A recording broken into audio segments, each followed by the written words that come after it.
Olá, olá! Sejam todos muito bem-vindos, é um prazer ter todos vocês aqui. Eu sou o professor Jean Torres, do componente de língua portuguesa, e vamos observar o que teremos na nossa aula. Aula 18, revisão e avaliação. Então vamos conferir aqueles conteúdos, aquela revisão, ou observar algumas coisas que nós precisamos conhecer que são importantes para vocês. Vamos à nossa aula. Vamos falar então um pouquinho sobre modernismo brasileiro, focando na geração de 1945. A gente já sabe que o modernismo brasileiro ele tem um pontapé ali em 1922 com a Semana de Arte Moderna. Antes disso, nós tivemos alguns autores que chamamos de pré-modernos. Trazem algumas temáticas que vão ser desenvolvidas, tratando sobre o cotidiano, tentando uma aproximação maior com o público, com o povo.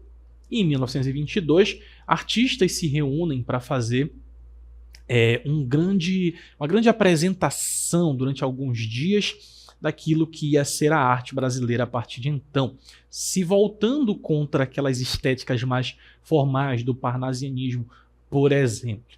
E claro, a Semana de 1922, Semana de Arte Moderna, ela causou muito barulho. Não foi aprovada pela comunidade da época.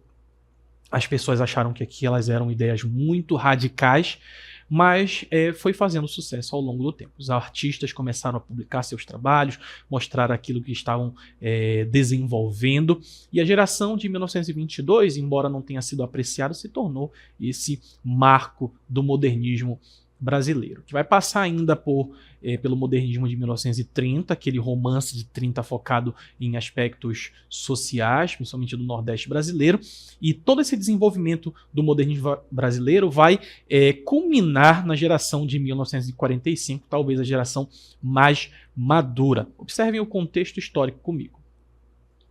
Então, na geração de 1945, nós temos um momento de bastante barulho no mundo todo, né? Então, muitas transformações no Brasil e principalmente no mundo. Por quê? Porque em 1945 encerra a Segunda Guerra Mundial, iniciada em 1939. Nós temos os soviéticos conseguindo derrotar as tropas nazistas, o suicídio de Adolf Hitler, o ditador nazista alemão, austríaco, mas governando a Alemanha. E nós temos, então, essa reconstrução física e emocional. Então, imagine os países passando por uma Segunda Guerra Mundial, seus países destruídos, parentes perdidos. No Brasil, a gente tem Getúlio Vargas deixando o poder após o Estado Novo, que durou ali de 37 a 45. O Brasil se alia às tropas aliadas, tem alguma participação ali na Itália, então nós também temos algum balanço em respeito à Segunda Guerra Mundial ao Brasil.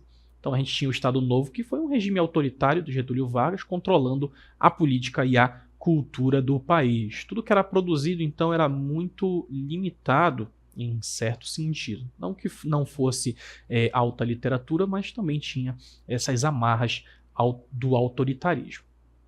Então, com o fim do Estado Novo, o Brasil caminhava para a redemocratização. Então, imaginem vocês, né, que passa pela maioria dos países que tem alguma espécie de ditadura. Em algum momento, eles se redemocratizam. Existe uma instabilidade política que só vai ser alcançada novamente quando nós temos esse período de eleições, esse momento em que a gente consegue eleger democraticamente um representante. Então o Brasil vai passar por esse caminho da redemocratização e a sociedade vai começar a se abrir para novas ideias e influências. A gente sabe que isso não vai durar muito, porque lá em 1964 os militares também tomam o poder, teremos outra ditadura, mas nesse período, há um desenvolvimento muito grande na literatura brasileira. Então, a literatura brasileira passava por uma fase de transição. A gente teve lá a geração de 1930, que teve o foco no regionalismo, nas questões sociais.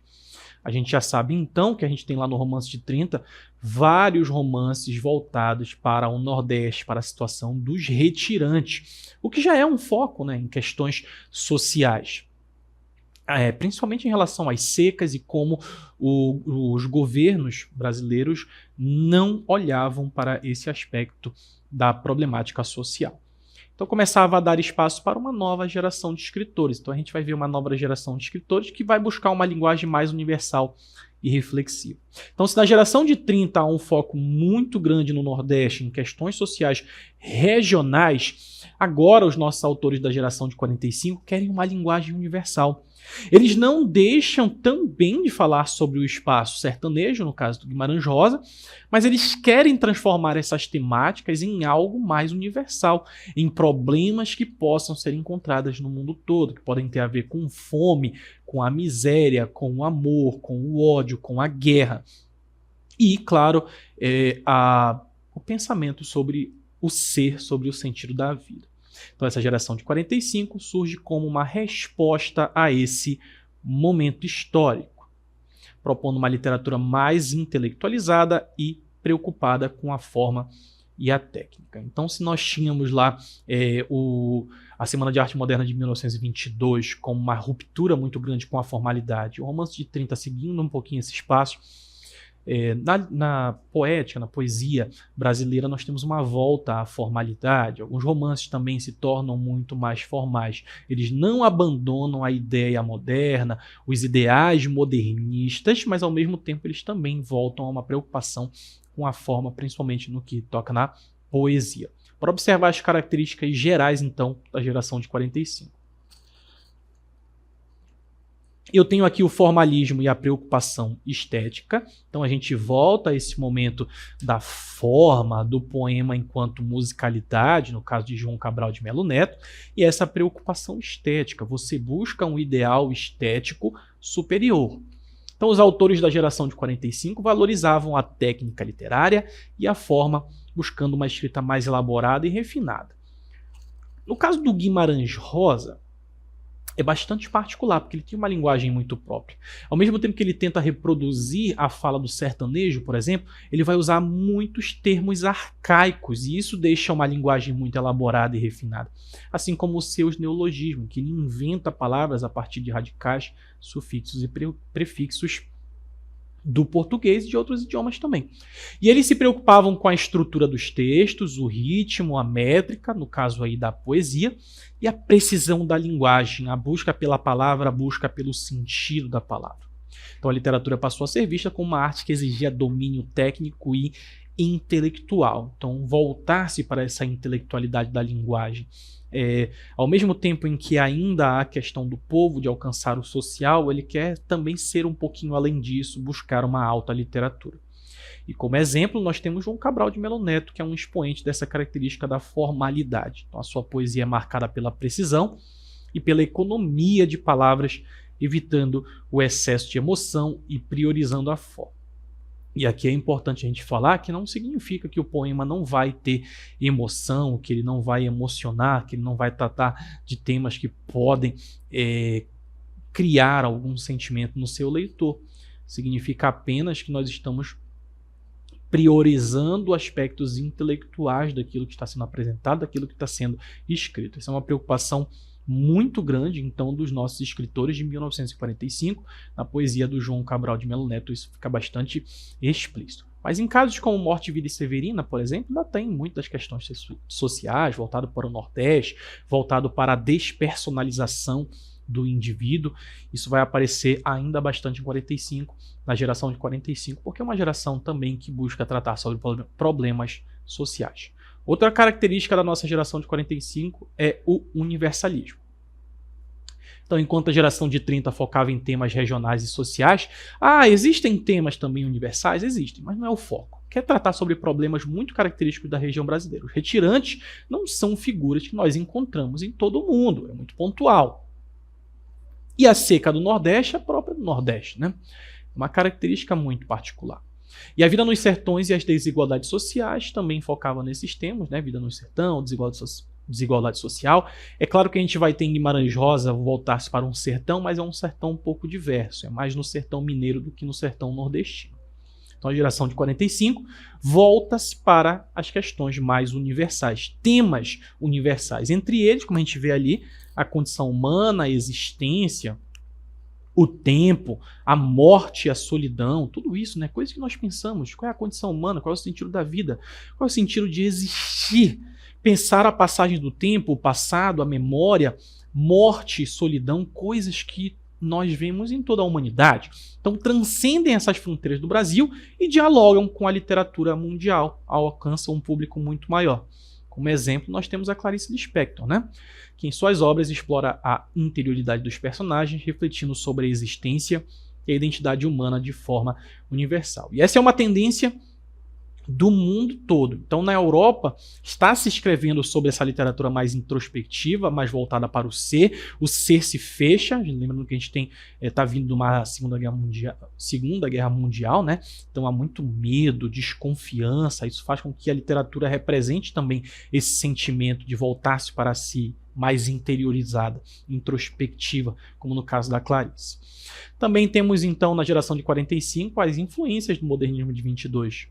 Não há um abandono dessas influências, busca-se uma nova linguagem, mas não rompe completamente com o modernismo de 22. Aquilo ali foi um ponto em que não dá para voltar. 22 marca muito a literatura brasileira, muda tudo o que estava sendo produzido. Então herdam a liberdade criativa e a ruptura com o passado acadêmico, mas deram um passo adiante ao priorizar a reflexão intelectual e a forma literária.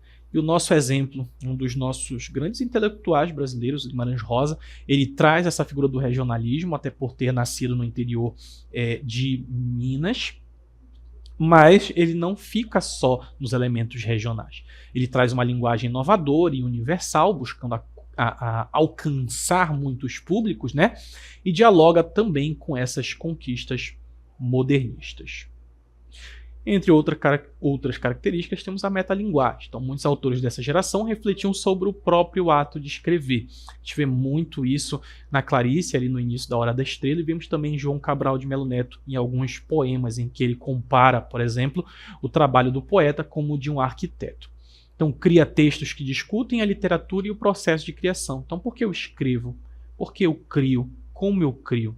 Isso que é a metalinguagem, usar a língua para falar da própria língua. Então, a linguagem se torna uma marca importante, mostrando que a literatura podia ser tanto tema quanto objeto de análise, ou seja, observar a literatura como um objeto, como algo que pode ser estudado, fazer parte das academias de fato, algo que eu possa trazer como se fosse aquilo que eu quero analisar e me aprofundar, como se faz nas áreas das exatas, por exemplo, na física, na química, tudo isso trazendo o livro, a palavra, como esse objeto de análise também. Continuando, a gente também tem racionalismo e intelectualismo. Então a gente tem a emoção e o sentimentalismo, que foram presentes em 30, mas são substituídos por uma abordagem mais intelectual e reflexiva, trazer esse trabalho mais científico, vamos assim dizer. Guimarães Rosa faz isso, né? Ele traz muitos estudos paleológicos sobre isso mesmo, para trazer esses estudos sobre grutas, descobertas científicas da arqueologia de Minas Gerais para os seus textos. Isso também acontece, esse cientificismo tomando lugar na literatura. Então, os autores da geração de 45 preferiam uma linguagem mais contida e racional, evitando o excesso de subjetividade. Então, a gente vai ter muita subjetividade, sim, Clarice Lispector, mas em outros autores e na poesia a gente vai ter essa imagem mais racional também. Também temos os temas filosóficos e existenciais. Então a geração de 45 trouxe para a literatura brasileira uma preocupação com questões filosóficas e existenciais. Pensar o ser, pensar o sentido da vida, por exemplo. Então explorar temas como o sentido da vida, a passagem do tempo, a morte, solidão, refletindo a condição humana de forma mais aprofundada. Temos também a linguagem inovadora, né? Essa renovação na linguagem literária. Experimentando com a forma, criava um neologismo muito próprio do Guimarães Rosa, né? Essa invenção das palavras. E explorar a sonoridade das palavras, também muito do Guimarães Rosa, a forma como as palavras soam, o sentido dela também atrelado ao som. Então a linguagem tornou-se um elemento central da obra, muitas vezes tão importante quanto o conteúdo, o significado contido ali também naquelas palavras, na ambiguidade, né? A gente tem aí a abordagem psicológica, então muitos autores dessa geração mergulharam na psicologia dos personagens, como no caso da Clarice Lispector. explorando seus conflitos internos, medos e desejos. Então, às vezes nós temos uma narrativa em que páginas e páginas se passam na cabeça do nosso personagem sobre o que ele está pensando, sobre o que ele está desejando, o medo que ele tem, mas no tempo ali da narrativa cronológica se passa apenas alguns segundos. Então a narrativa psicológica tornou-se uma marca importante, especialmente na prosa. Temos a crítica social de forma indireta. Então, embora a geração de 45 não priorizasse o engajamento social direto, ele existe, óbvio, não é como o de 30. Ele existe, mas não é como o de 30. Muitos autores abordam essas questões sociais de forma indireta, refletindo sobre as desigualdades e as contradições da sociedade. E o diálogo com a literatura mundial. Então, a geração de 45 vai dialogar com essas tendências literárias, como o existencialismo, o surrealismo, realismo mágico, coisas que estão sendo produzidas na Europa e na própria América Latina.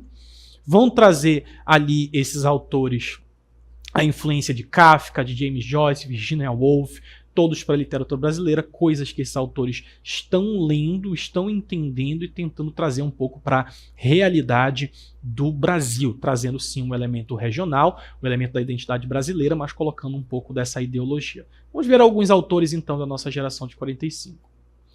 Temos o nosso João Cabral de Melo Neto, nasceu ali em 1920, faleceu em 99. Entre as suas características, nós temos a objetividade, que é essa linguagem direta e precisa, não tem muito espaço para sentimentalismo, vai direto ao ponto, né? Uma influência visual, tem uma poesia, um forte apelo visual, como se fosse uma pintura, né? Comparados aí à arquitetura, artes plásticas, e temas universais. Então ele vai falar sobre condição humana, como em Morte e Vida Severina, a morte, a existência de forma universal. Na poesia, o João Cabral de Melo Neto vai ser o nosso principal representante de 1945. Mas é claro que em 1945 a gente tem um foco muito grande na prosa. E a primeira representante, nós temos aí a Clarice Lispector, uma das grandes escritoras, a maior escritora brasileira provavelmente, embora não tenha nascido no Brasil, né? Nasceu na Ucrânia, veio para o Brasil, morou em Pernambuco, nasceu ali em 1920, falece em 1977. Entre as suas características nós temos essa introspecção, que explora o mundo interior dos personagens, vai mergulhar na psicologia do personagem, o estudo sobre aquele personagem basicamente em seus textos. Uma linguagem poética, marcada por uma linguagem poética irreflexiva, vai refletir muito sobre a vida, sobre o sentido, sobre a morte, angústia e solidão, para onde vamos. Tudo isso está lá na prosa da Clarice Lispector. Assim como os nossos temas universais, vai abordar questões como identidade, pertencimento, solidão, existência. É uma obra bastante complexa. Às vezes a gente precisa um pouco de prática na leitura da Clarice Lispector, justamente porque a gente não está acostumado a ver uma narrativa em que a cronologia não é muito clara, em que muitas das coisas se passam na cabeça do personagem, a gente não tem muita noção dessa ação fora dela. É importante, então, sempre essa prática da leitura de Clarice. E o nosso segundo prosador, a gente tem aí o Guimarães Rosa, 1908 a 67, né? Tem essa linguagem inovadora, cria esses neologismos, essas palavras, traz aí a sonoridade das palavras como é dotada de significação, as palavras, o som estão bem misturados. Vai ter o seu regionalismo, porque ele vai trazer os elementos regionais do interior de Minas, o sertão de Minas, mas ele também tem ali os temas universais. Não é focado necessariamente só no aspecto regional. É um erro chamar Guimarães Rosa de regionalista, né? Porque ele traz o espaço mineiro, mas os temas são universais. Então ele vai combinar esses dois elementos para formar a sua narrativa, que dá essa complexidade narrativa, né? É uma narrativa complexa, desafiadora, exige esse leitor atento, até porque também mexe um pouco com cronologia, mexe com a gente conseguir entender o significado de algumas palavras, também é uma leitura geralmente mais lenta, levada ali às últimas consequências no seu romance mais importante, na verdade o único romance dele e um dos mais importantes da literatura brasileira, que é Grande Sertão Veredas, a história de Riobaldo, Jagunço Riobaldo, que vai contando essa história da sua vida, quando se juntou a um grupo de jagunços, e aí nós temos uma narrativa bastante complexa sobre a vida, sobre os causos dele durante esse período. Perfeito? A gente falou um pouquinho sobre a geração de 45 do modernismo brasileiro, uma narrativa e poesia mais madura daquilo que vinha se desenvolvendo desde 1922 na Semana de Arte Moderna. E como não há mais nada a ser explicado, nós vamos encerrando por aqui. Agradeço a todos vocês, fiquem bem e até a próxima.